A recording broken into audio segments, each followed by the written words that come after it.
Around the Department of Defense this week.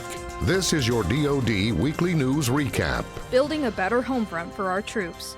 I'm Marine Staff Sergeant Jen Martinez. Since February, leaders of all branches inspected base housing around the globe. The Defense Department is making progress reasserting its authority over privatized housing, Pentagon officials told Congress during a House Armed Services Subcommittee hearing. The next steps will be ensuring commanders and housing offices stay vigilant in providing safe, quality housing for military families. Beyond housing inspections, the department created a tenant bill of rights to give service members certain rights, like withholding rent payment if maintenance needs are unmet. They will also hire customer service representatives to advocate for residents. Lawmakers plan to allow the DoD to hire additional staff to work on the issue and promise to continue monitoring the situation. Did you know the United States was the first and still is the only nation to put a man on the moon? This summer marks half a century since that unforgettable event. At a Senate Armed Services Subcommittee hearing, Assistant Secretary of Defense for Homeland Defense and Global Security, Kenneth P. Rapuano, warned senators that the U.S. needs to step up its game in space or risk losing its edge to China or Russia. Space offers the U.S. military an advantage he said America must fight to maintain. Just how important is space to uniformed gunslingers on the battlefield? For Rapuano, it's pivotal because surveillance and reconnaissance capabilities from space, like real-time situational awareness of adversaries' locations and activities, are vital for modern warfare. The DoD's proposal for a Space Force and a Space Development Agency are part of the department's efforts to move forward.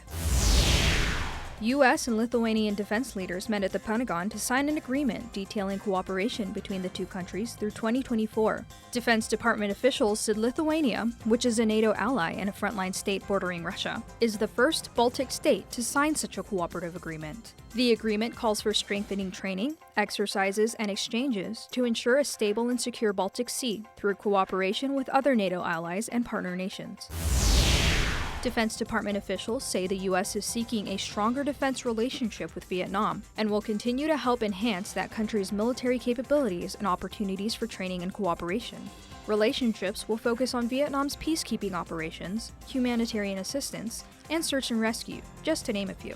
The U.S. and Vietnam share a common interest in rules-based order, protection of sovereignty, and the individual rights of countries in the Indo-Pacific region. August 25, 1972, dawned hot and muggy in Vietnam. Navy pilot Lieutenant John Jack Ensch wasn't worried when he received his mission of an early evening mid-combat air patrol over North Vietnam. But that day, the unthinkable happened. As Jack and his pilot soared over the beach south of Haiphong, they were greeted by a series of surface-to-air missiles. I had my hand up in the handhold like this to pull myself up from the G's we were pulling, and then all of a sudden, I had this huge explosion and everything, and one of the SAMs went off right over the cockpit. I said, "Oh my God, no." So I reached down with my good hand and ejected us both out of the airplane.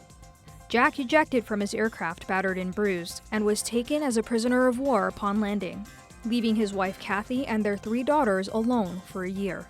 He was one of the last groups of POWs to return home after the Vietnam War.